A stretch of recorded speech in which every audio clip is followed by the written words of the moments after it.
I stared at the musty basement cot, trying to maintain my composure as Margaret, my mother-in-law, stood at the top of the stairs with that insufferable smile plastered across her face. "The sheets are clean enough," she said, wrinkling her nose. "Though I suppose you're used to less, being a public school teacher and all." My name is Elena Chen, and for the past 3 years I'd endured Margaret Winston's not-so-subtle digs about my profession, my background, and what she called my unfortunate lack of proper breeding. But this, relegating me to the basement while the rest of the family enjoyed the luxurious guest rooms upstairs, this was a new low. "Mom," my husband Thomas said weakly from behind her, "maybe we could." "Thomas, darling," she cut him off. "We've discussed this. The Carmichaels are coming tomorrow, and you know how particular they are.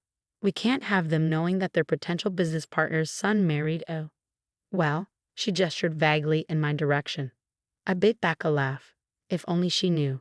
The mansion we were staying in for Thanksgiving weekend, all 12,000 square feet of it, belonged to me, or more specifically, to the private investment firm I built from scratch over the last decade, the teaching job.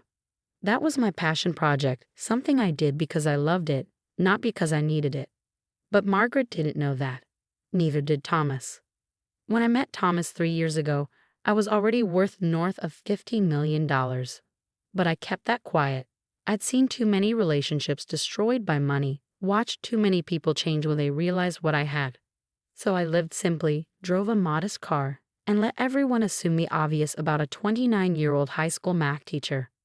Thomas had been different, or so I thought.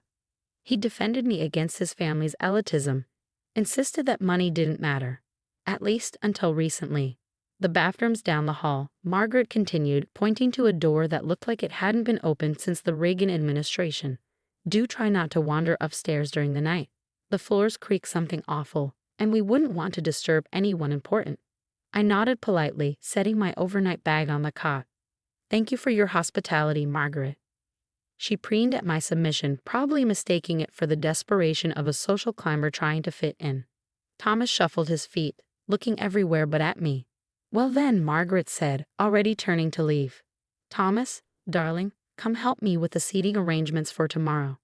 We need to make sure Elena is appropriately placed." As they disappeared upstairs, I pulled out my phone and sent a quick text to my assistant, Maya. "Everything ready for tomorrow?" Her response came immediately, "All set. Transfer papers prepared, staff briefed. Should I warn the current housekeepers they'll be unemployed by breakfast?" I smiled, typing back, "No need." Margaret gave them the day off. Didn't want them disturbing the ambience during her perfect Thanksgiving. I could almost hear Maya's laugh through her reply. "Their loss. Our team is ready to take over at 7 a.m. sharp. Want me to order champagne for the big reveal?" "Better make it the 82 Krug," I wrote. Margaret considers anything else pedestrian. I put my phone away and sat on the cot, wincing at the springs digging into my thighs.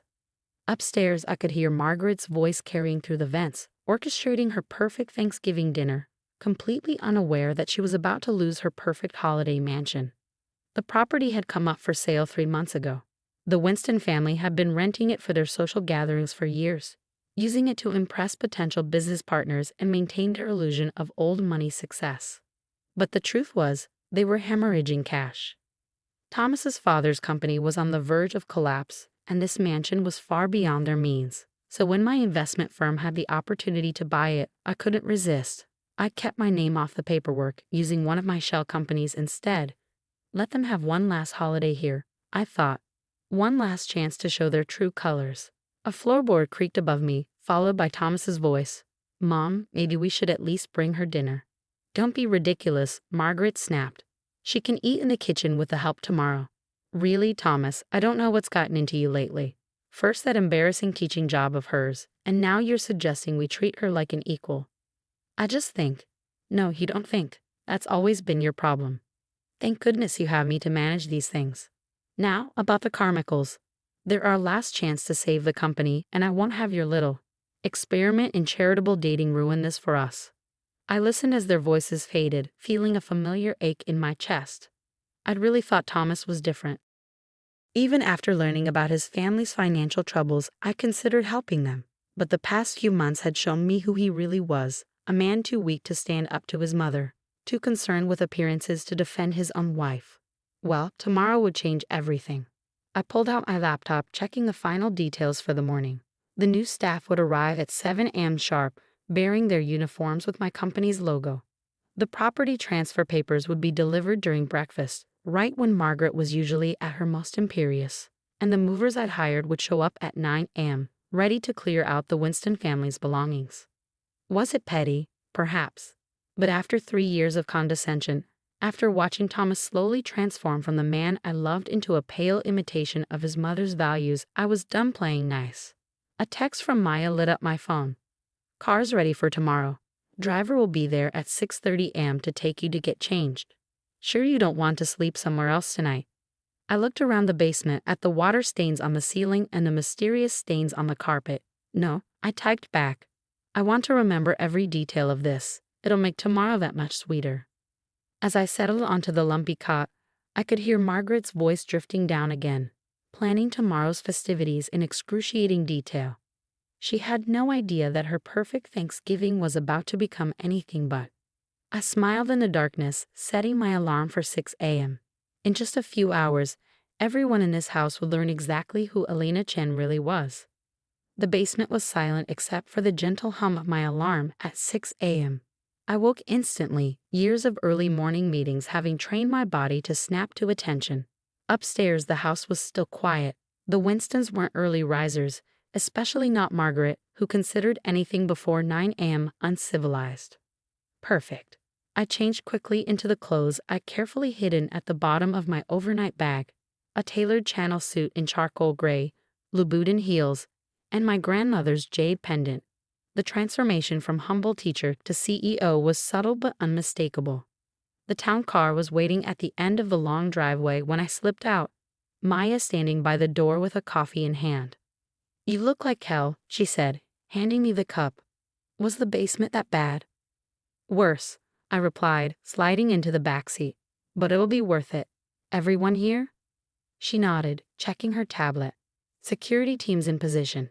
New household staff is waiting for my signal, and the property transfer papers are ready for delivery at 8:30 a.m. sharp." We drove to my office, where I showered and finished preparing for the day ahead. By 7:45 a.m., we were heading back to the mansion. Through the car window, I could see the first signs of activity. Margaret's imported Italian coffee maker would be working overtime by now, and the kitchen would be buzzing with last-minute Thanksgiving preparations. "Ready?" Maya asked as we pulled up to the front door. I touched my grandmother's pendant for luck. "Let's do this." The new security team, wearing uniforms with my company's logo, opened the door for us. Inside, I could hear Margaret's voice rising in confusion and anger from the kitchen. "What do you mean you work for Chen Industries? I didn't hire you. Where are my regular staff?" I rounded the corner just as one of the new housekeepers was calmly explaining that Chen Industries had taken ownership of the property and all previous staff contracts had been terminated. Margaret's face, already flushed with anger, went pale when she saw me. Gone was the meek daughter-in-law in sensible teaching clothes. In her place stood someone she'd never truly seen before. "What is the meaning of this?" she demanded, though her voice quivered slightly. "Good morning, Margaret," I said pleasantly. "Sleep well." "Elena." Thomas appeared in the doorway, staring at me like he'd never seen me before. "What's going on? Why are you dressed like that?" "Like what, Thomas? Like someone who belongs upstairs instead of in the basement?" Margaret's eyes narrowed. "If this is some kind of joke." "Oh, it's not a joke," I assured her, accepting another coffee from one of my staff. "Chen Industries, my company, purchased this property 3 months ago. We've been very patient, letting you finish out your rental agreement. But as of 7 a.m. this morning, we've taken possession." The silence that followed was deafening. Thomas kept looking between me and his mother, his mouth opening and closing like a fish out of water. Margaret gripped the kitchen counter, her knuckles white. "That's impossible," she finally managed. "You're a teacher." "I am a teacher," I agreed. "I'm also the CEO of one of the largest private investment firms on the East Coast." "The teaching job?" "That's because I love it. Unlike some people, I don't measure success solely by my bank account." Maya chose that moment to walk in, carrying the property transfer documents. The movers will be here at 9 a.m., she announced, barely concealing her glee. Should I have them start with the basement, or would you prefer they begin with Mrs. Winston's rooms? Margaret's face turned an interesting shade of purple. You can't do this. We have guests coming. The Carmichaels. Ah, yes, the Carmichaels, I interrupted. Your last hope for saving Winston Industries. Funny thing about that, they're actually one of my clients. Have been for years. In fact, they're the ones who told me this property was coming up for sale. Thomas finally found his voice. Elena, why didn't you tell me? I turned to him, feeling the weight of 3 years of silent compliance lift from my shoulders. Tell you what, Thomas, that your wife, the one you let your mother banish to the basement, could have bought and sold your family's company 10 times over? Would it have made a difference? He flinched and I knew the answer. It wouldn't have changed anything except how they treated me. They would have hidden their true nature better, played nice for the sake of access to my money, just like they were doing with the Carmichaels. The movers will be here soon, I continued, checking my watch. I suggest you start packing. The new owners, meaning me, would like to renovate before the holidays. But where are we supposed to go? Margaret sputtered. What about Thanksgiving? I smiled, remembering all the times she'd made similar dismissive comments about my humble background. I'm sure you'll figure something out. After all, isn't that what you told me last night? About knowing my place? The doorbell rang, right on schedule. Maya went to answer it, returning with a distinguished-looking couple in their 60s. Mr. and Mrs. Carmichael, I greeted them warmly. Thank you for coming early. Margaret's eyes widened in horror as the Carmichaels embraced me like an old friend. Elena dear, Mrs. Carmichael said, we wouldn't miss this for the world. Though I must say, when you told us about your little experiment with teaching, we thought you were mad. Sometimes the best way to understand people is to let them show you who they really are, I replied, watching as Margaret sank into a kitchen chair, her perfect Thanksgiving crumbling around her. The morning was about to get much more interesting. The next hour unfolded like a carefully orchestrated symphony. The movers arrived precisely at 9 a.m., their trucks lining the circular driveway. Margaret watched in horror as they began methodically packing up her precious antiques and family heirlooms, most of which, I knew, were actually rented for these occasions. You can't just throw us out, Thomas protested weakly. This is our holiday home. No, I corrected him, it was your rental property, one that you consistently used to humiliate and degrade others, including your wife. The Carmichaels observed this exchange with barely concealed amusement. They'd known me for years as a shrewd businesswoman, and now they were witnessing firsthand why I asked them to play along with my teacher facade. I must say, Mr. Carmichael commented, accepting a mimosa from one of my staff. This is far more entertaining than another stuffy Winston Thanksgiving. Margaret looked like she swallowed a lemon. James, surely you understand, our business arrangement will not be happening, he finished firmly. We've already signed with Chen Industries. Elena's proposal was, frankly, brilliant, unlike your son's rather desperate attempt to save your failing company. Thomas paled. You knew? About the company? I knew everything, I said quietly. About the debts, the failed ventures, your father's gambling problems. I could have helped, Thomas, if you'd been honest with me, if you treated me as a partner instead of someone to be ashamed of. Then why didn't you? He demanded. Because you needed to show me who you really were. And you did. Every time you stayed silent while your mother insulted me. Every time you chose appearance over substance. Last night in the basement, that was just the final confirmation. Maya appeared at my elbow. The master suite is cleared. Would you like to show the Carmichaels the renovations you're planning? I nodded, but Margaret wasn't finished. This is ridiculous. Thomas, are you going to let her treat your family this way? Thomas looked between his mother and me, and for a moment, I saw a flicker of the man I thought I married.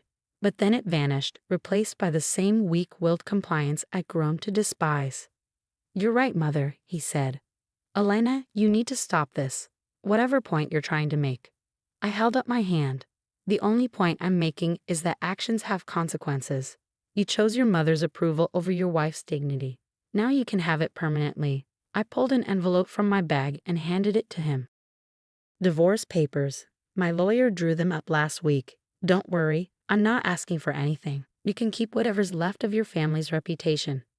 The sound of furniture being moved upstairs punctuated the silence that followed. Margaret had sunk into a chair, her perfect makeup streaked with tears. Thomas stared at the envelope like it might bite him.